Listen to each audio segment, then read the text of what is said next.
The old clock on the wall showed 9 in the evening. The last visitors had left the grand concert hall 30 minutes ago. Now the beautiful building was empty and quiet.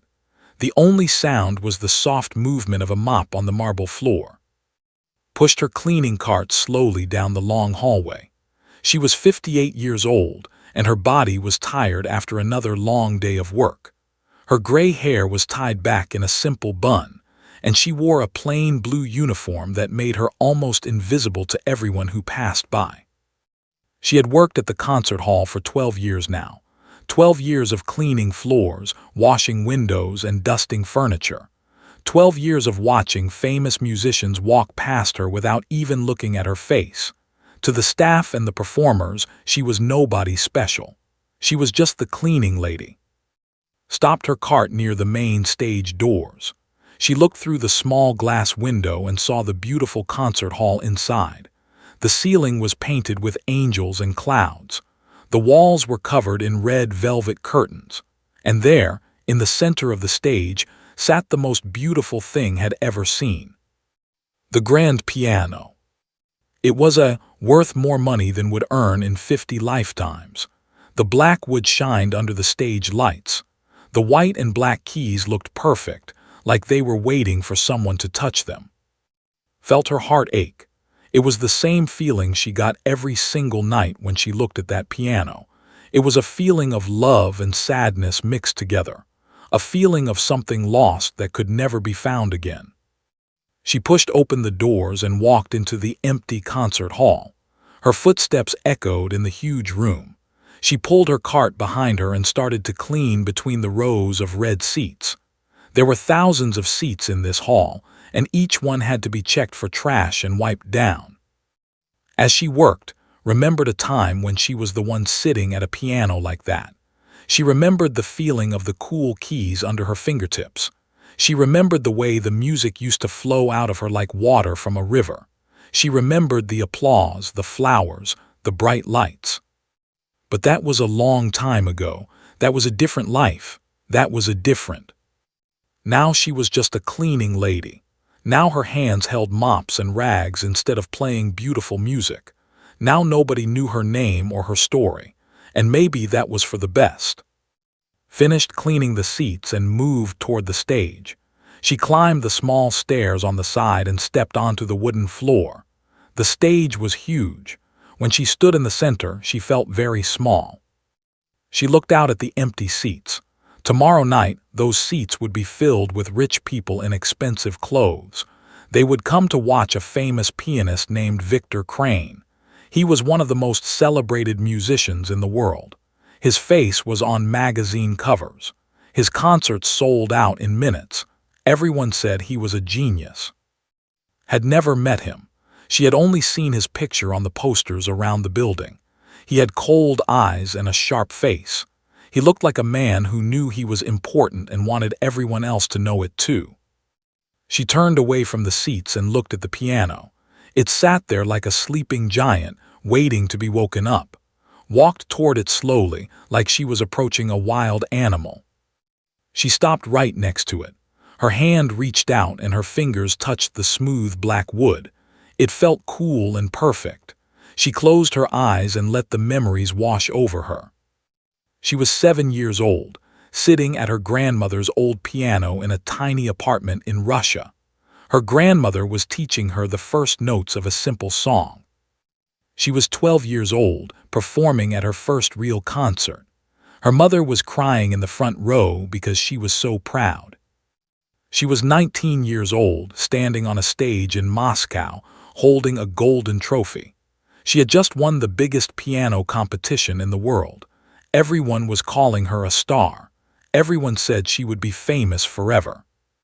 But forever did not last very long. Opened her eyes and pulled her hand away from the piano. She could not think about those things. It hurt too much. The past was gone and it was never coming back.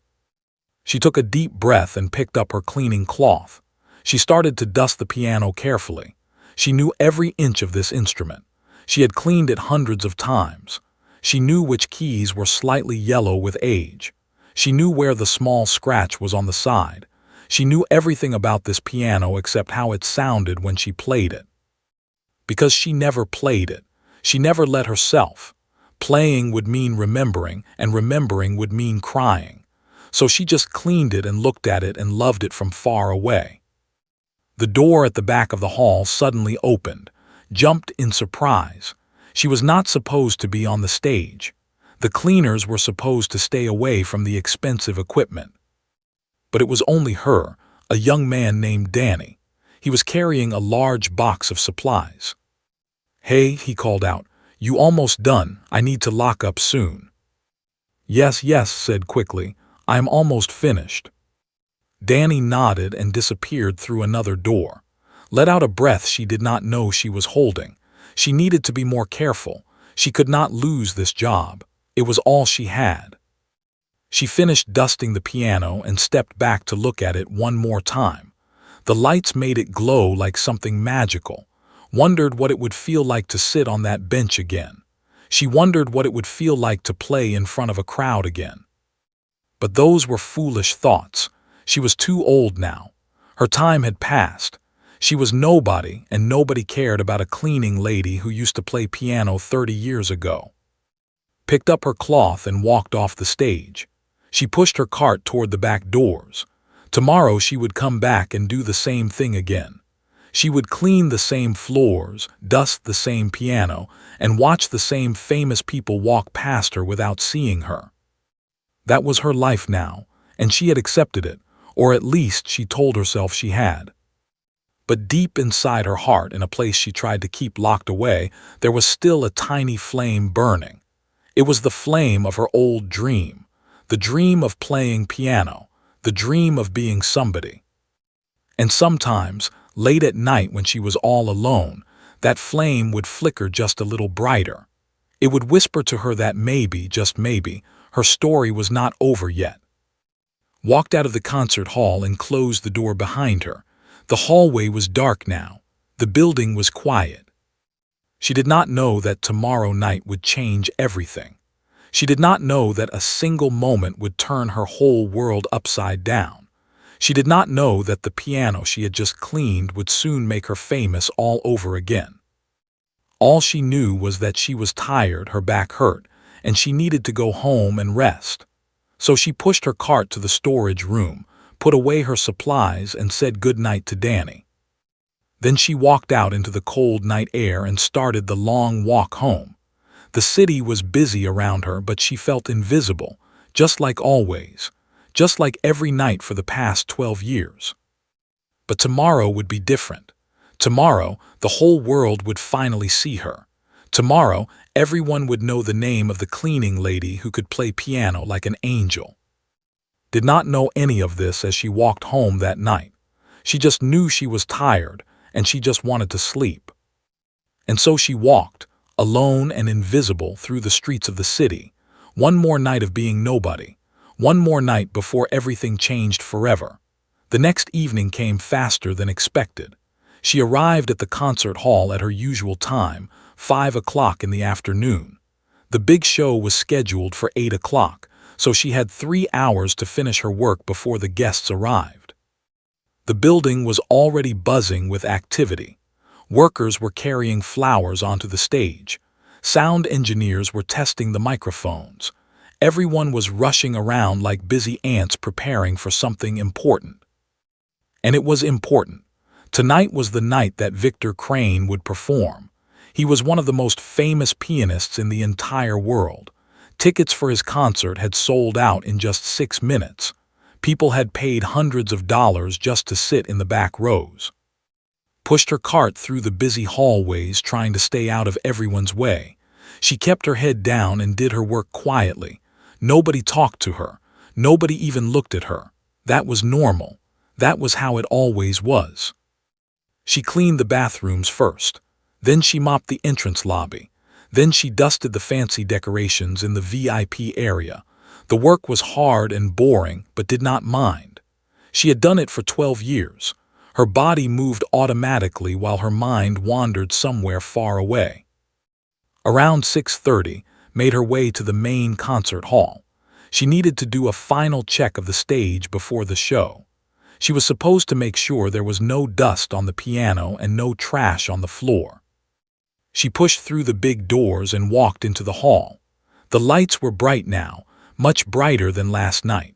Workers were making final adjustments to the curtains and the lights. And there, standing in the middle of the stage, was Victor Crane himself. Stopped walking and stared. She had only seen him in pictures before. In real life, he looked even more impressive. He was tall and thin, with silver hair that was perfectly styled. He wore an expensive black suit that probably cost more than his monthly rent. His shoes were shiny and his watch was made of gold. But it was his face that caught attention. It was a cold face, a proud face, the face of a man who believed he was better than everyone else in the room. Victor was talking to a young woman who was holding a clipboard. His voice was loud and sharp. "This is unacceptable," he said. "The lighting is too bright. I told your people exactly what I wanted and they did not listen. Do I have to do everything myself?" The young woman looked nervous. "I am so sorry, Mr. Crane. We will fix it right away." "You better fix it," Victor said. "I am not some amateur playing at a school concert. I am Victor Crane. When I give instructions, I expect them to be followed perfectly." Watch this from the back of the hall. She had seen famous people act this way before. Many of them were rude to the workers. Many of them thought they were too important to be kind to regular people. She quietly started to walk toward the stage. She would wait until Victor was done talking, and then she would quickly check the piano and leave. But Victor suddenly turned and looked directly at her. His cold eyes moved up and down, studying her uniform and her cleaning cart. "Who is this?" he asked loudly. "Why is there a cleaning woman walking around during my rehearsal time?" The young woman with the clipboard looked at with worry. "She is just part of the cleaning staff, Mr. Crane. She probably needs to finish her work before the show." Victor made a sound of disgust. "Well, she needs to hurry up. I cannot concentrate with people wandering around everywhere." Felt her face turn red with embarrassment. She lowered her head and walked faster toward the stage. She would check the piano quickly and then leave. She did not want any trouble. She climbed the side stairs and stepped onto the stage. Victor was now standing near the piano, talking on his phone. The young woman with the clipboard had walked away to tell the light workers about the changes. Moved toward the piano quietly. She took out her cleaning cloth and started to wipe the black surface. Her hands moved quickly and gently. But then something happened, something that would change everything. Victor finished his phone call and noticed standing next to the piano. He looked at her with those cold, proud eyes. A small, mean smile appeared on his face. "You there?" he said, "cleaning lady?" Looked up, surprised that he was talking to her. "Yes, sir." Victor walked closer. He looked at her like she was something dirty on the bottom of his shoe. "I need to test the acoustics in this hall," he said. "I need to hear how the piano sounds from different parts of the room, but I do not want to waste my energy before the real performance." Did not understand what he wanted. "I am sorry, sir. I do not understand." Victor laughed. It was not a nice laugh. It was the kind of laugh that was meant to make another person feel small and stupid. "It is simple," he said slowly, like he was talking to a child. "I want you to play the piano, just press a few keys, make some noise. Surely even someone like you can do that much." Felt her heart stop. Play the piano. He wanted her to play the piano. She looked at the beautiful instrument in front of her. She looked at the black and white keys that she had dreamed about for so many years. Her hands started to shake. "Sir, I am just a cleaner," she said softly. "I do not think I should touch the piano." Victor rolled his eyes. "I am giving you permission. Just sit down and press some keys. It does not need to be good. It does not need to be music. I just need to hear the sound. Now hurry up. I do not have all day." Some other workers had stopped what they were doing. They were watching the scene with curious eyes. A few of them were smiling. amused by the idea of a cleaning lady being asked to play a famous piano. Felt trapped. She could not say no to Victor Crane. He was the star of the show. If she made him angry, she could lose her job. But she also could not sit down at that piano. If she did not know what would happen. She did not know if she could control herself. She did not know if she could play just a few simple notes and then stop. "Well," Victor said impatiently, "are you deaf? Sit down and play." Took a deep breath. Her legs felt weak. Her heart was beating so fast she could hear it in her ears. Slowly, very slowly, she walked around to the front of the piano. She looked at the bench. It was covered in soft black leather. It looked so familiar, even though she had not sat on a piano bench in over 20 years. She sat down. The bench felt perfect. It was exactly the right height. Her feet could reach the pedals easily. Her hands were positioned just right above the keys. Victor crossed his arms and waited. The other workers watched with small smiles, expecting to hear something terrible. Looked at the keys. They were so beautiful, so perfect, so full of memories. Her fingers moved toward them. They hovered just above the white surface. She could feel the cool air coming up from the keys.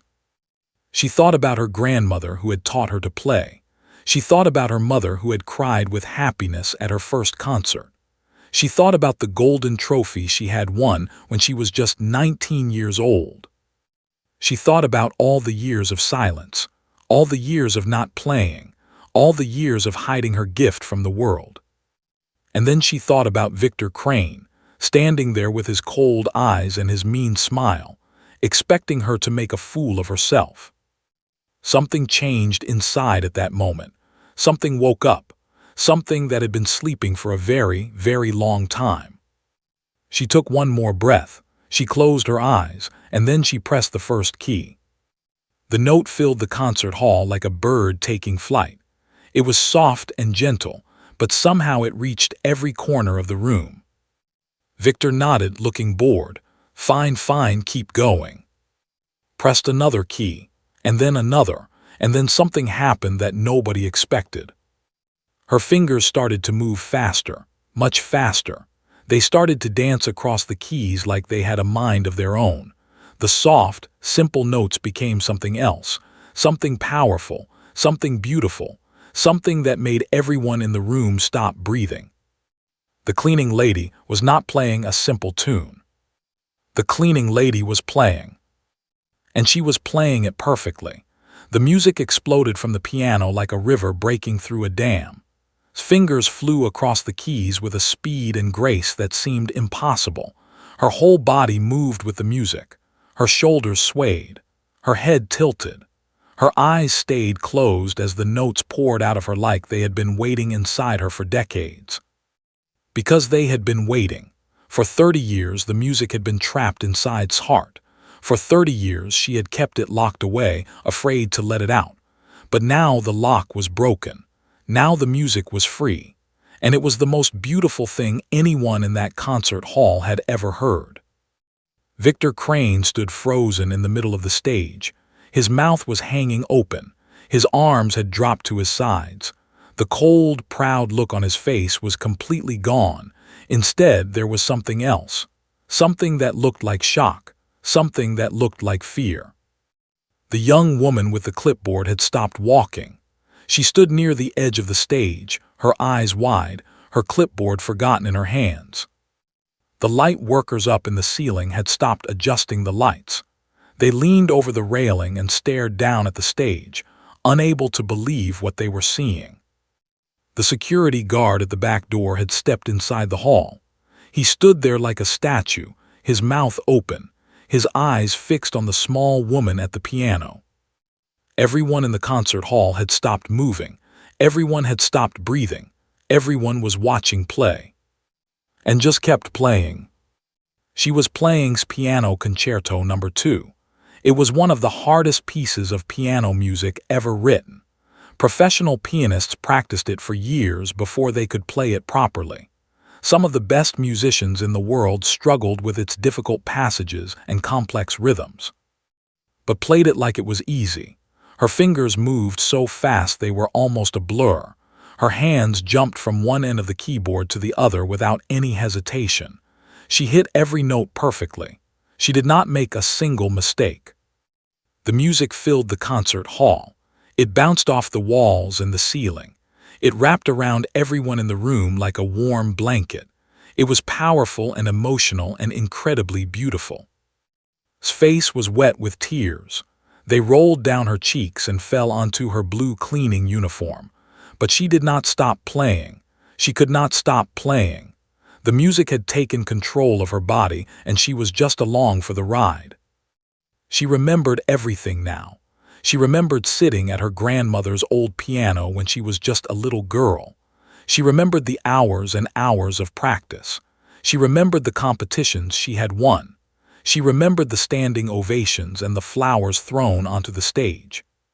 She remembered the last time she had played before today. It was 30 years ago at her own wedding. Her new husband had asked her to play a song for the guests. She had played it beautifully, and everyone had clapped. But after that night, everything changed. Her husband did not want her to play anymore. He said the piano was a distraction. He said she needed to focus on being a good wife. He said that her dreams of being a famous pianist were childish and foolish. So had stopped playing. She had closed the lid on her grandmother's old piano and never opened it again. She had locked the music inside her heart and tried to forget it was there. But now it was all coming back. Every note, every melody, every beautiful sound was rushing out of her like water from a broken pipe, and there was nothing she could do to stop it. There was nothing she wanted to do to stop it. This was who she really was. This was what she was born to do. She was not a cleaning lady. She was a pianist. She had always been a pianist. Even when she was mopping floors and dusting furniture, she was still a pianist inside her heart. The music built to a powerful climax. Fingers pounded the keys with incredible force. The sound was so loud and so beautiful that it almost hurt to hear. It was the kind of sound that makes your heart ache. The kind of sound that brings tears to your eyes even if you do not understand music at all. And then finally the music began to slow down. The powerful chords became softer. The fast passages became gentle, played the final notes like a whisper, like a secret shared between old friends. The last note hung in the air for a long, long time. It echoed off the walls and slowly faded away into silence. Opened her eyes. Her face was wet with tears. Her hands were shaking. Her whole body felt like it had just run a marathon. She looked around the concert hall, and for a moment she did not understand where she was. The bright lights confused her. The red seats and the velvet curtains seemed like part of a dream. Then she remembered. She was at work. She was on stage. She had just played the piano in front of Victor Crane and all the workers. Her heart dropped into her stomach. What had she done? She was just supposed to press a few keys. She was just supposed to make some simple noise. Instead, she had played one of the hardest piano pieces in the world like she was performing at Carnegie Hall. Everyone was going to think she was crazy. Everyone was going to laugh at her. Victor Crane was going to be furious that she had shown him up on his own stage. Started to stand up from the bench. She needed to leave. She needed to get away from here before anyone said anything. But then she heard something that made her stop. It started with one person, just one pair of hands clapping together, then another pair joined in, and another, and another. Within seconds, the entire concert hall was filled with the sound of applause. The workers, the security guard, the young woman with the clipboard, everyone was clapping their hands and cheering. Stood there in shock. She did not understand what was happening. Why were they clapping? Why were they cheering? She was just a cleaning lady. She was not supposed to be the one on stage. But the applause kept going. It got louder and louder. Some people started whistling. Some people were wiping tears from their eyes. And then heard something she had not heard in 30 years. Something that made her heart feel like it was going to burst. "Bravo!" someone shouted. "Bravo!" The word echoed through the concert hall. Bravo! It was the word that audiences shouted when a performance was truly special. It was the word that used to hear every night when she was young and famous and full of hope. She had not heard that word in so long. She had forgotten how good it felt. She had forgotten what it was like to be seen, to be heard, to be appreciated. The tears came faster now, stood next to the piano and cried while everyone around her clapped and cheered. She did not try to hide her tears. She did not try to pretend she was okay. She just let them fall. After what felt like forever, the applause finally started to die down. People started to talk to each other in excited voices. Could hear them saying things like, "Did you see that?" And "Where did she learn to play like that?" And "That was the most incredible thing I have ever heard." But there was one person who was not clapping, one person who was not cheering, one person who stood in the middle of the stage with a look of complete disbelief on his face. Victor Crane. He stared at like she was a ghost. His face was pale. His hands were hanging at his sides. He looked like a man who had just seen something impossible. And in a way, he had. He had asked a cleaning lady to press a few keys on the piano. Instead, he had witnessed one of the greatest performances of his life. He opened his mouth to speak, but no words came out. For the first time in his life, Victor Crane had nothing to say. Looked at him, their eyes met. For a long moment, neither of them moved. Then Victor took a step forward. His voice came out as a whisper. "Who are you?" It was a simple question, but it felt like the most important question she had ever been asked. Who was she? Was she the cleaning lady who mopped floors and dusted furniture? Was she the quiet woman who had been invisible for 12 years? Was she the broken woman who had given up her dreams for a man who did not love her? Or was she something else? Was she the girl who had won the biggest piano competition in the world? Was she the young woman who had made audiences cry with her beautiful music? Was she the pianist who had been hiding inside the cleaning lady all along? Took a deep breath. She wiped the tears from her face, and then she answered Victor's question. But what she said next would change everything, not just for her but for everyone who heard her story. The concert hall was completely silent now.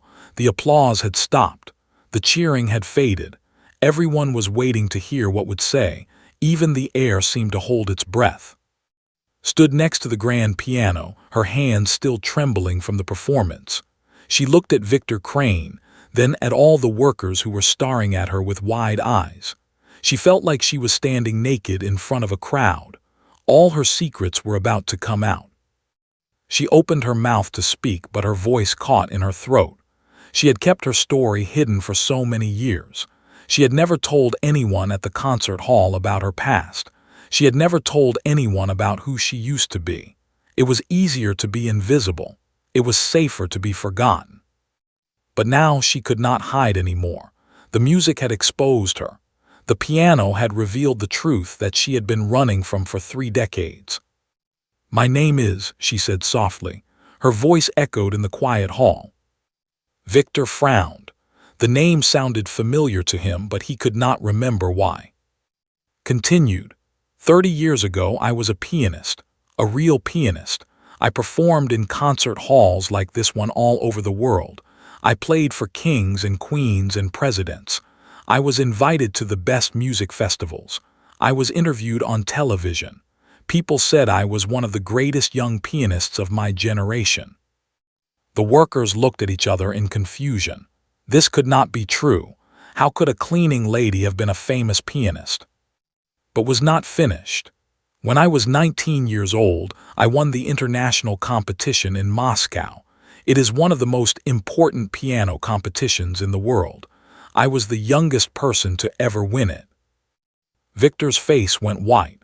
The competition. He knew that name very well. It was the competition that every serious pianist dreamed of winning. It was the competition that he himself had entered 3 times but never won. And this woman, this cleaning lady in a blue uniform, was saying that she had won it when she was just a teenager. "That is impossible," Victor said. His voice was shaking. "I would have heard of you. I would know your name." Smiled sadly. "You probably did hear of me a long time ago, but that was before I disappeared, before I stopped playing, before I became nobody." The young woman with the clipboard stepped forward. Her name was Lisa, and she had worked at the concert hall for 5 years. She had never been so confused in her life. "Why?" Lisa asked. "Why did you stop playing? If you were so talented, why did you give it up?" Closed her eyes. The memories came flooding back. The good memories and the bad ones. The happy times and the painful times. All of it mixed together in her mind like colors in a painting. "I got married," said quietly.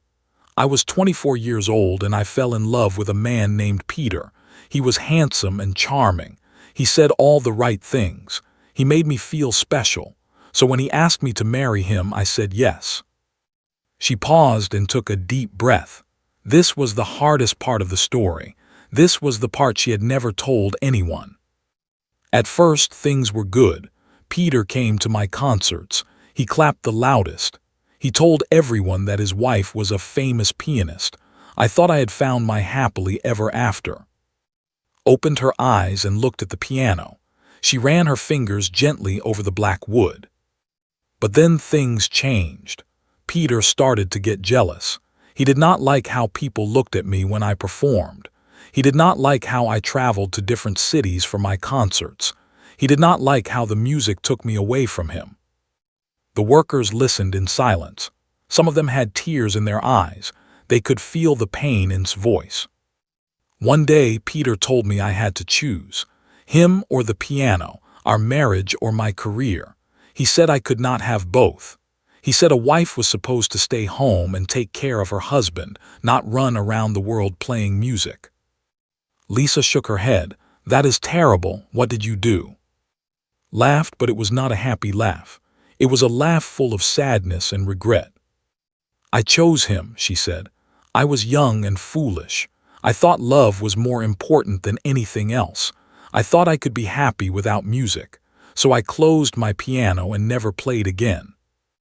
Victor was still standing in the same spot. He had not moved at all. His face was a mix of emotions, shock, confusion, and something that looked almost like shame. "For 20 years I did not touch a piano," continued. "Not once. Every time I heard music, my heart would ache. Every time I walked past a piano store, I would have to look away. It was like a part of me had died, and I was just walking around pretending to be alive." She wiped a tear from her cheek. "Peter was not a good husband. He was angry all the time. He said mean things to me. He made me feel small and worthless, but I stayed with him because I had given up everything else. I had no career. I had no friends. I had nothing but him." The concert hall was completely quiet. You could have heard a pin drop on the marble floor. Everyone was hanging on every word. "Finally, when I was 44 years old, I found the courage to leave. I packed a small bag and walked out of that house forever. Peter did not try to stop me. I think he was glad to see me go." Looked around at all the faces staring at her. She saw sympathy in their eyes. She saw understanding. She saw kindness. "But by then it was too late to start my career again. I had been away from music for too long. I had no connections, no money, no support. So I did the only thing I could do. I got a job cleaning buildings. I worked hard and kept my head down. I became invisible." She turned and looked at the piano one more time. "When I got the job here at the concert hall, I thought it would be torture. I thought being so close to music would break my heart every day. And sometimes it did. Sometimes I would look at this piano and cry." Lisa stepped closer. "But why did you never tell anyone? Why did you keep it a secret?" Shrugged. "Because I was ashamed. I was ashamed that I gave up my gift for a man who did not deserve it. I was ashamed that I wasted 30 years of my life. I was ashamed that the girl who won the competition had become a cleaning lady who mopped floors." She looked at Victor, who was still standing there like a statue. "And I was afraid. I was afraid that if I told anyone, they would laugh at me. They would say I was lying. They would say an old cleaning lady could not possibly have been a famous pianist. Victor finally moved. He took a step toward. His face had changed. The coldness was gone. The pride was gone. Instead, there was something that looked almost like respect. I have been playing piano for 40 years, Victor said slowly. I have studied with the best teachers. I have practiced for thousands of hours. I have performed in the greatest concert halls in the world. He paused and shook his head. But what you just played, I have never heard anything like it. I have never seen anyone play with such power and emotion. You made it look easy. You made it look like breathing. Did not know what to say. She had expected anger. She had expected mockery. She had not expected this. Victor continued. I asked you to play a simple tune. I asked you to press a few keys. I was rude to you. I looked down on you because you were a cleaning lady. I thought I was better than you. He lowered his head. For the first time in his life, Victor Crane looked humble. I was wrong, he said. I was so wrong. You are not just a cleaning lady. You are one of the greatest pianists I have ever heard.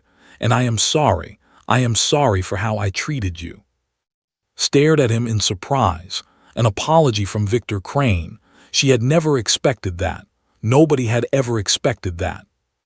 The workers started to whisper to each other. This was unbelievable. This whole night was unbelievable. A cleaning lady who was secretly a world-class pianist. A famous performer apologizing to her. It was like something out of a movie. But it was real. It was all real. And the night was not over yet. Because somewhere in the back of the concert hall, a young worker named was holding his phone. He had been recording the whole thing, and he was about to share it with the entire world. After the concert hall started to empty, sat alone on the edge of the stage. Her legs were dangling over the side, and her hands were resting in her lap.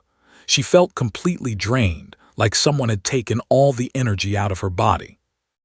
Victor Crane had gone to his dressing room to prepare for the real show. The workers had returned to their jobs, although they kept looking at with wonder in their eyes. Everything was supposed to go back to normal. But nothing felt normal anymore. The secret that had kept for 12 years was now out in the open. Everyone knew who she really was. Everyone knew what she had given up. Lisa, the young woman with the clipboard, came and sat down next to.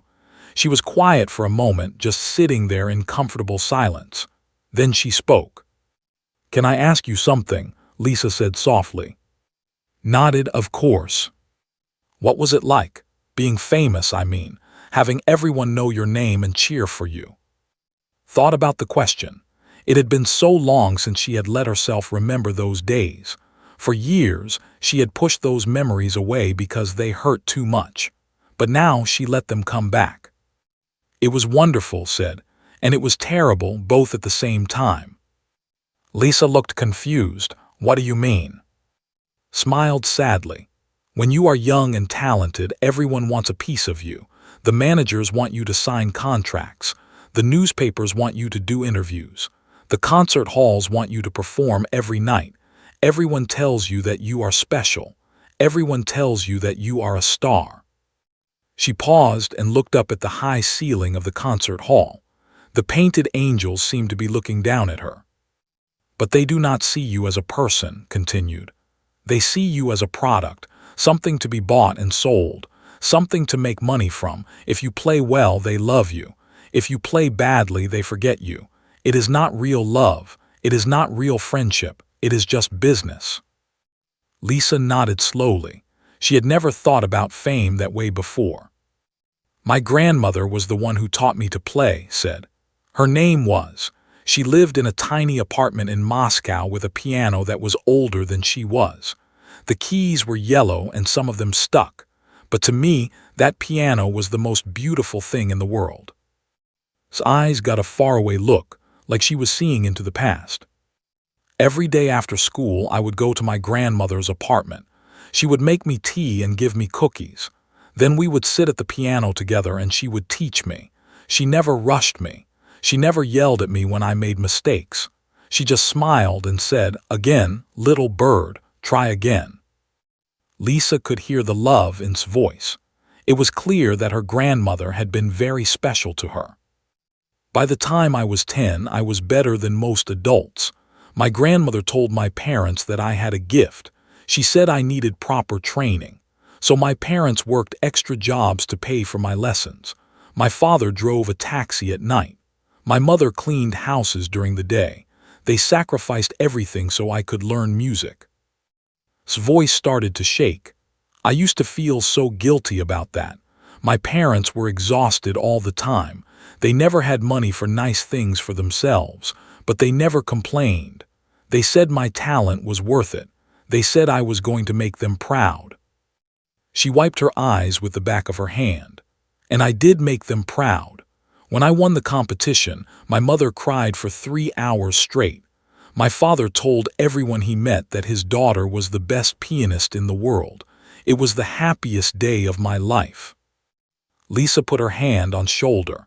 Your parents must have been amazing people.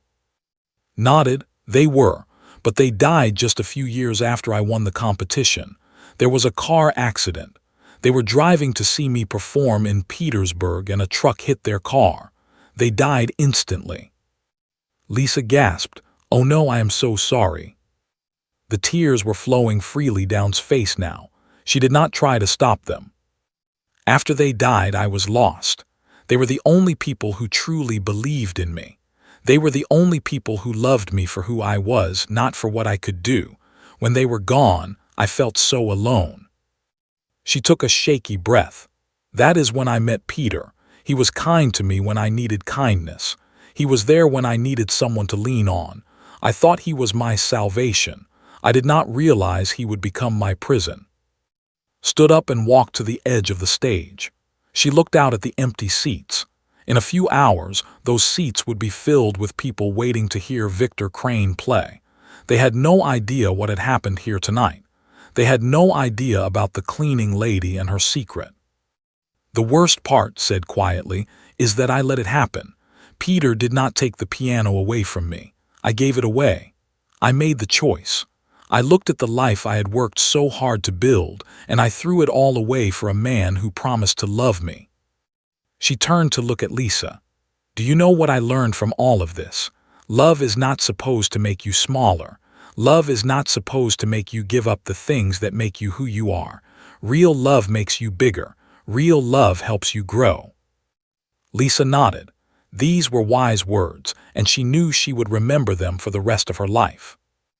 I wasted 30 years, said. 30 years of not playing. 30 years of pretending to be someone I was not. I can never get those years back.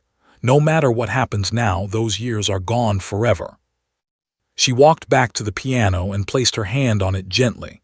The black wood felt cool under her fingers. But when I sat down at this piano tonight, something changed. For the first time in 30 years, I felt like myself again. I felt like the little girl who used to sit at her grandmother's old piano and dream of playing for the whole world. Lisa stood up and walked over to stand next to. What are you going to do now? Shook her head. I do not know. I am 58 years old. I am too old to start a new career. I have no money. I have no connections. All I have is a small apartment and this job cleaning floors. She looked at her hands. They were wrinkled and rough from years of hard work. They did not look like the hands of a pianist. They looked like the hands of a cleaning lady. But tonight showed me something, said. It showed me that the music never left me. All those years I thought I had lost it. I thought it had dried up and disappeared. But it was still there. It was waiting inside me the whole time. Lisa smiled. That was the most beautiful thing I have ever heard. When you played that piano, I felt like I was in heaven. Laughed softly. It was the first real laugh she had let out in a very long time. Thank you, dear. That is very kind. At that moment, Victor Crane walked out of his dressing room. He was wearing a different suit now, a black one with a white shirt. He looked ready for his performance. But instead of walking to the piano, he walked straight to. I have been thinking, Victor said. About what happened tonight, about what you told us. Waited, unsure what he was going to say. I have performed at hundreds of concerts, Victor continued. I have received standing ovations from kings and presidents, but I have never been moved by a performance the way I was moved by yours tonight. There was something in your playing that I have never been able to achieve, something real, something honest, something from the heart. He reached into his pocket and pulled out a business card. He handed it to. My manager is always looking for new talent. I know you said you are too old to start again, but I think you are wrong. With your gift, age does not matter. Please call this number. Let me help you. Looked at the card in her hand. It had the name and phone number of one of the biggest talent managers in the music industry.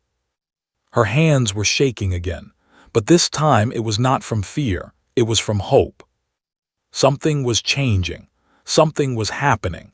The night that had started so normally was turning into something extraordinary. And somewhere in the building, a young worker named was about to make it even more extraordinary, because the video he had recorded on his phone was now uploaded to the internet, and in just a few hours, millions of people around the world would see it. Second Chance was about to begin, was only 23 years old. He had worked at the concert hall for just 6 months, mostly carrying equipment and helping set up stages. He was not an important person. Nobody paid much attention to him, but on this night did something that would change everything. When he saw the cleaning lady sit down at the piano, he had pulled out his phone as a joke. He thought it would be funny to record the awkward moment when she tried to play. He thought his friends would laugh at the video. But then she started playing. Stood there with his mouth open, his phone still recording. He could not believe what he was hearing. This woman, this cleaning lady who he had seen mopping floors for months, was playing like a professional. No, not like a professional. She was playing better than any professional he had ever heard. When the performance was over and everyone started clapping, looked at the video on his phone. It was over 8 minutes long. He had captured the whole thing from the first note to the last. His hands were shaking as he typed a caption. He did not know what to write, so he just kept it simple. Cleaning lady asked to play simple tune. What happened next shocked everyone. He pressed the upload button and put his phone back in his pocket. Then he went back to work, not thinking much about it. That night after Victor Crane's concert was over and the hall was empty, checked his phone again. His video had 100 views. Not bad, he thought. Maybe it would get a few hundred more. He went home and went to sleep. When he woke up the next morning, his phone would not stop making noise. Notifications were coming in every second. He thought something was wrong with the device. He opened the video app and almost dropped his phone. 3 million views. 3 million people had watched his video overnight. The comments were exploding. People were sharing it everywhere. News websites were picking it up. The video was spreading across the internet like wildfire. Scrolled through the comments with wide eyes. This made me cry. What a beautiful soul. I have goosebumps all over my body. This woman is incredible. Is one of the hardest pieces to play. How is this possible? This is the most amazing thing I have ever seen. Please tell me someone found out who she is. I need to know her story. And someone had found out. A music journalist had done some research and discovered that was indeed the winner of the 1989 international competition. Old newspaper articles and photos were dug up and shared online. People found videos of her performances from 30 years ago. The comparison videos started appearing. People put the old footage next to the new footage. They showed that technique had not gotten worse with age. If anything, it had gotten better. Her playing was more emotional, more powerful, more beautiful than it had been when she was young. By that afternoon, story was everywhere. Major news channels were reporting on it. Morning talk shows were discussing it. The video had reached 50 million views and was still climbing. The cleaning lady virtuoso, they called her. The hidden genius of Hall, the woman who gave up fame for love. Everyone wanted to know more about her. Everyone wanted to hear her play again. Everyone wanted to understand how someone so talented could have been invisible for so long. Back at her small apartment, had no idea any of this was happening. She did not have a smartphone. She did not use the internet. She had gone home after the concert, taken a shower, and gone to bed. She thought the events of that night would stay within the concert hall. She thought only the workers who had seen her play would ever know her secret. She was very wrong. The first sign that something was different came the next morning. When walked to the grocery store, she noticed that people were looking at her. Not the normal, quick glances that people give strangers on the street. These were long, curious looks, like they recognized her from somewhere. Pulled her coat around herself and walked faster. She told herself she was imagining things. But at the grocery store, the checkout girl stared at her with wide eyes. "Excuse me," the girl said nervously. Are you the piano lady from that video?" Frowned. "What video?" The girl pulled out her phone and showed the screen. There she was, sitting at the grand piano in the concert hall, her fingers flying across the keys. The video had 100 million views. Felt the world spin around her. She grabbed the counter to keep herself from falling. "Are you okay?" the girl asked. "Should I call someone?" "I am fine," whispered, but she was not fine, she was in shock. She left her groceries on the counter and walked out of the store in a daze. How had this happened? Who had recorded her? Why had they put it on the internet?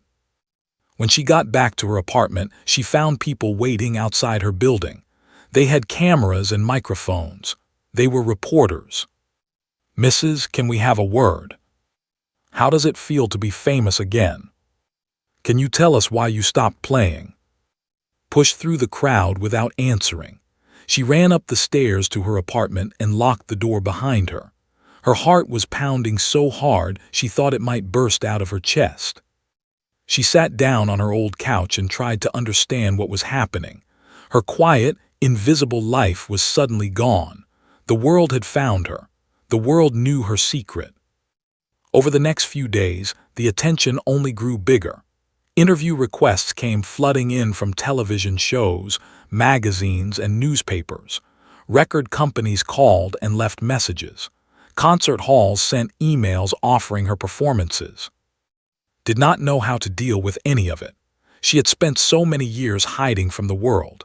Now the world would not leave her alone. She stopped going outside because of the reporters. She unplugged her phone because it would not stop ringing. She sat in her dark apartment and wondered if she had made a terrible mistake by sitting down at that piano. On the 5th day, there was a knock at her door. Ignored it at first, thinking it was another reporter, but the knocking continued. A familiar voice called, "It is Lisa, from the concert hall, please let me in." Opened the door. Lisa was standing there with a worried look on her face. Behind her was Victor Crane. "May we come in?" Victor asked politely. His voice was soft, nothing like the cold, proud voice he had used before. Nodded and let them inside. Her apartment was small and humble. There was an old couch, a tiny kitchen, and a bedroom that barely fit a bed. It was not the kind of place where a famous pianist would live. Victor looked around without judgment. Then he sat down on the couch and looked at with serious eyes. "The whole world is talking about you," Victor said. "Millions of people have seen the video. They want to hear you play again. They want to hear your story." Sat down in a chair across from him. "I do not want any of this. I did not ask for any of this." "I know," Victor said, "and I am sorry that it happened without your permission, but it has happened and now you have a choice to make." Lisa sat down next to Victor. "You have been given a second chance. Most people never get that. You have the opportunity to share your gift with the world again. You can perform again. You can be the pianist you were always meant to be." Shook her head. "I am 58 years old. I am too old to start over." Victor leaned forward. "I called my friend at Carnegie Hall last night. When I told him about you, he almost fell out of his chair. He said he remembered you from 30 years ago. He said you were one of the most promising young pianists he had ever seen. He paused and took a deep breath.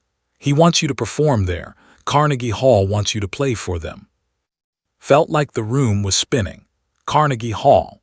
It was the most famous concert hall in the world.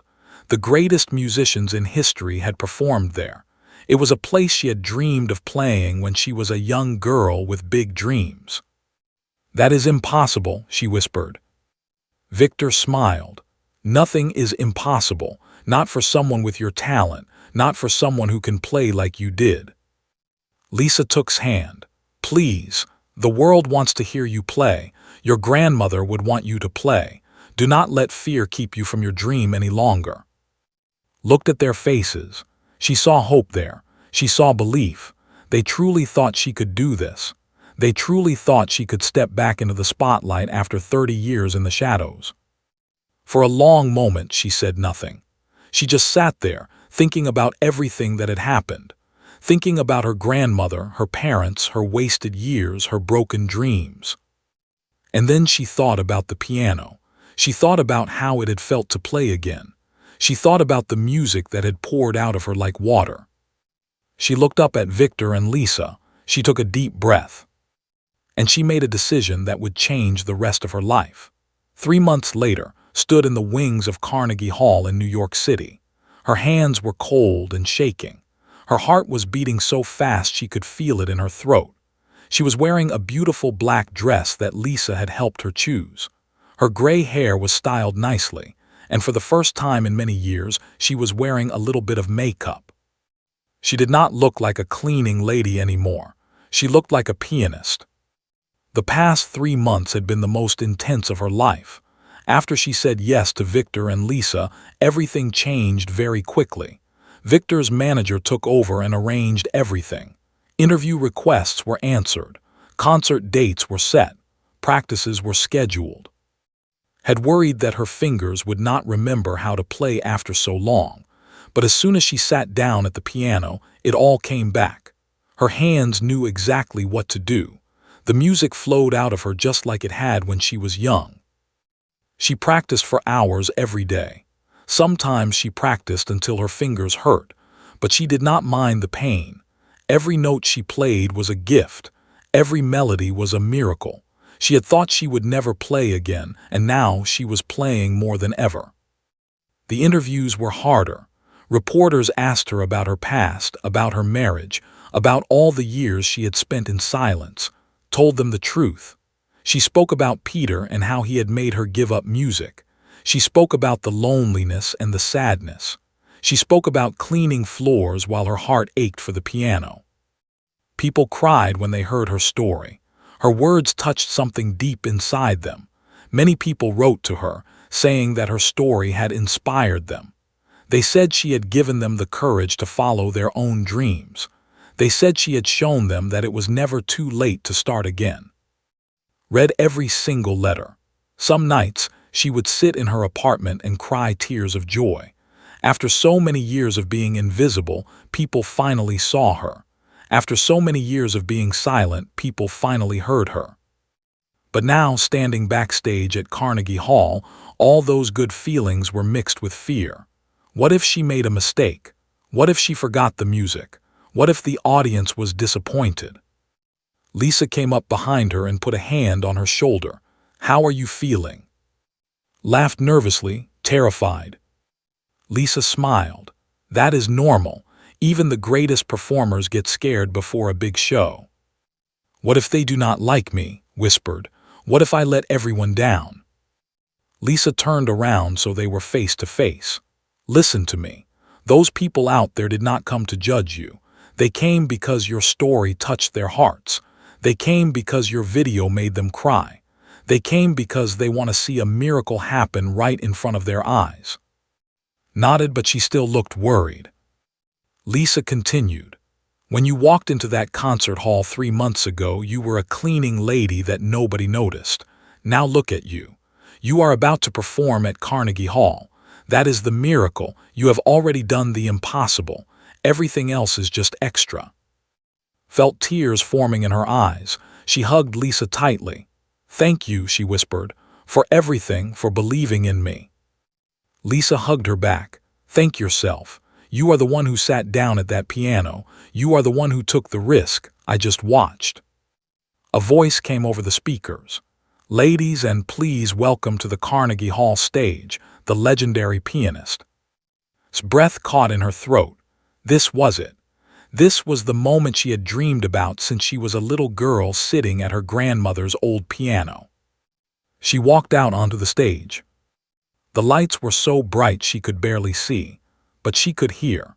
She could hear the sound of thousands of people rising to their feet. She could hear the thunder of applause filling the enormous hall. She could hear cheers and whistles and shouts of joy. The standing ovation started before she even played a single note. Stood there in shock. Tears streamed down her face as she looked out at the crowd. There were so many people, so many faces looking at her with love and admiration. They were clapping for her. They were standing for her. After 3 decades of being invisible, she was finally seen. The applause went on for 4 full minutes. Did not know what to do. She just stood there and cried and smiled and tried to believe that this was real. Finally, the clapping started to die down. People returned to their seats. The hall grew quiet. Walked slowly to the grand piano in the center of the stage. It was even more beautiful than the one at the concert hall. It was a 9-foot, the finest piano in the world. It had been played by the greatest musicians in history, and now it was waiting for her. She sat down on the bench. She adjusted her position. She placed her feet on the pedals. She raised her hands above the keys. For a moment, everything was silent. The whole world seemed to hold its breath. Closed her eyes. She thought about her grandmother who had taught her to love music. She thought about her parents who had sacrificed everything for her dream.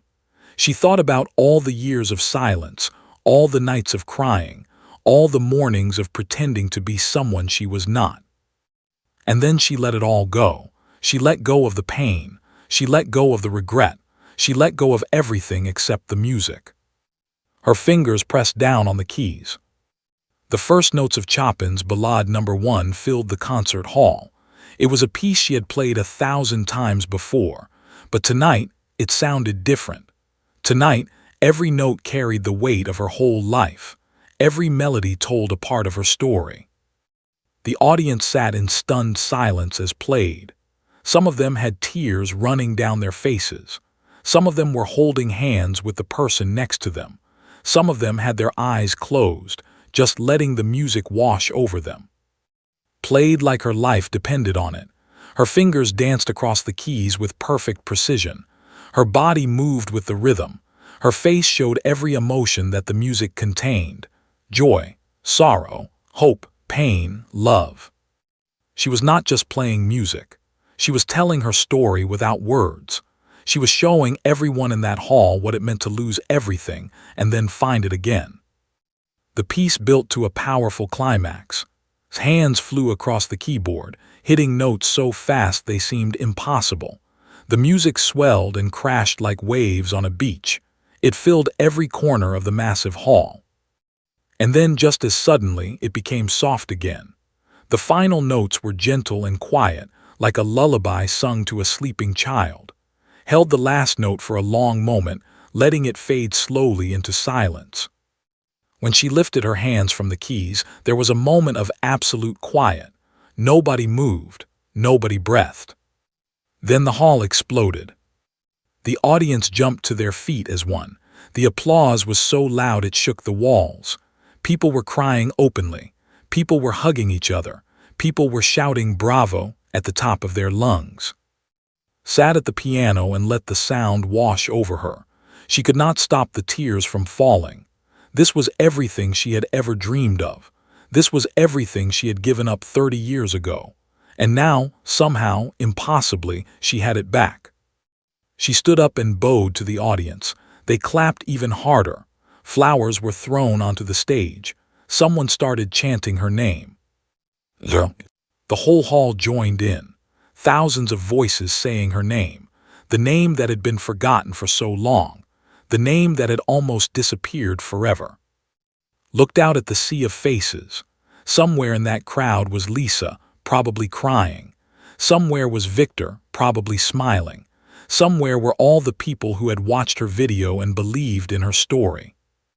And somewhere, like to think, her grandmother was watching too. Her grandmother, who had started it all with an old piano and a simple lesson. Her grandmother, who had seen the gift inside a little girl and helped it grow. "I did it," Grandma whispered. "I finally did it." The applause went on for 15 minutes, bowed again and again. She blew kisses to the crowd. She clutched her hands to her heart. It was the greatest night of her life, and it was only the beginning. After her triumphant return at Carnegie Hall became famous all over the world, concert invitations poured in from every continent. Record companies offered her millions of dollars. Television shows wanted to interview her. Magazines put her face on their covers. For a while said yes to everything. She performed in London, Paris, Tokyo, Sydney, and Berlin. She played for presidents and prime ministers. She appeared on talk shows and gave speeches at music schools. She traveled more in 1 year than she had in her entire life. The money came quickly. After decades of living in a tiny apartment and cleaning floors, suddenly had more money than she knew what to do with. She could have bought a mansion. She could have purchased expensive cars and designer clothes. She could have lived like a queen for the rest of her days. But that was not what wanted. She had spent 30 years watching other people live their dreams while she mopped floors in the shadows. She had spent 30 years feeling invisible and forgotten. Now that she had a second chance, she did not want to waste it on fancy things. She wanted to use it to help others. The idea came to her one night after a concert in Vienna. She was sitting in her hotel room, looking out at the beautiful city lights. She thought about all the young people out there who loved music but could not afford lessons. She thought about all the talented children who would never get a chance because their families were poor. She thought about herself as a little girl, sitting at her grandmother's broken-down piano, dreaming of playing in concert halls. What if she had never gotten that chance? What if her parents had not been able to pay for her lessons? What if her gift had stayed hidden forever, just like it almost did? The next morning called Lisa. "I have an idea," she said, "and I need your help." 1 year later, the School of Music opened its doors for the first time. It was located in the same neighborhood where had lived as a cleaning lady. The building was old but had fixed it up nicely. There were practice rooms and a small concert hall. There were brand new pianos in every room. But the most important thing about the school was this: it was completely free. Any child who wanted to learn music could come. It did not matter if their parents were rich or poor. It did not matter what color their skin was or what language they spoke. It did not matter if they had expensive clothes or torn shoes. All that mattered was that they loved music and wanted to learn. Taught at the school every single day. She woke up early and stayed late. She gave private lessons and group classes. She listened to little children play their first notes and helped talented teenagers prepare for competitions. She was 61 years old now, but she had never felt more alive. The students loved her. They called her Miss, or sometimes just Grandma. She treated each one of them like they were special because she believed they were. She remembered what it felt like to be young and full of dreams. She remembered what it felt like to have someone believe in you. One afternoon, a little girl named Maya came to office. She was 8 years old with big brown eyes and curly black hair. Her clothes were old and patched in several places. Her shoes had holes in them. "Miss," Maya said shyly, "can I ask you something?" Smiled and patted the chair next to her. "Of course, my dear, come sit." Maya sat down and looked at her hands. "My mom says I should quit piano lessons and get a job to help the family. She says music is a waste of time. She says people like us do not become famous musicians." Felt her heart ache. She had heard those words before. She had lived those words for 30 years. She took Maya's small hands in her own. "Look at me," she said gently. Maya looked up with tears in her eyes. "I was a cleaning lady," said. "For 12 years I mopped floors and washed toilets. Everyone thought I was nobody. Everyone thought my life was over. But inside me there was still music. There was still a dream." She squeezed Maya's hands. "Do you know what I learned? Dreams do not care how old you are. Dreams do not care if you are rich or poor. Dreams do not care what other people think. Dreams only care if you believe in them." Maya's eyes grew wide. "Really?" "Really," said. "Your mother loves you and wants what is best for you, but she is wrong about one thing. Music is never a waste of time. Music is the language of the soul, and your soul has so much to say." She stood up and walked to the piano in the corner of her office.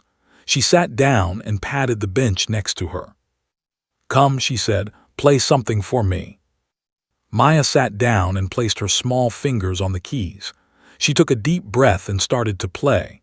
It was a simple song, nothing fancy, but she played it with her whole heart.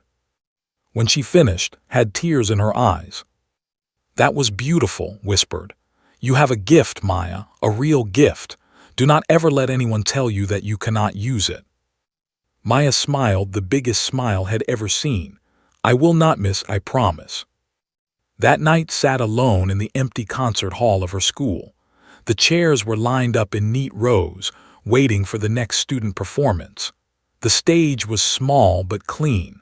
A single grand piano sat in the spotlight. Walked to the piano and sat down. She did not turn on any lights. She did not need them. She had played in the dark many times before. Her fingers found the keys, and she began to play softly. It was the same song her grandmother had taught her when she was just a little girl. The same simple melody that had started everything. As she played, she thought about her life. All the joy and all the pain. All the victories and all the failures. All the years of silence and all the years of music. She thought about her grandmother who had given her the gift. She thought about her parents who had sacrificed everything for her. She thought about Victor, who had accidentally changed her life by being rude. She thought about Lisa, who had become her best friend. And she thought about all the students at her school, all the little Mayas of the world who just needed someone to believe in them. A reporter had asked her recently what she would say to her younger self if she could go back in time. Had thought about it for a long time before answering. "I would tell her that talent does not expire," had said. "I would tell her that dreams do not have deadlines. I would tell her that no matter how long the silence lasts, no matter how many years go by, the music inside you is always waiting to be played again." The reporter had cried when she heard that. A lot of people had cried. But did not want people to feel sad for her. She wanted them to feel hope. She wanted them to look at her story and see that anything was possible. She wanted them to know that it was never too late to chase a dream. She finished the song and let the last note fade into silence. The empty hall was peaceful and still. Outside, the city was alive with noise and light. But in here, everything was quiet. Smiled and stood up from the piano. She was tired. It had been a long day of teaching. Her fingers hurt a little and her back was sore. She was not young anymore. But she was happy. For the first time in her life, she was truly, completely happy. She had found her way back to the music.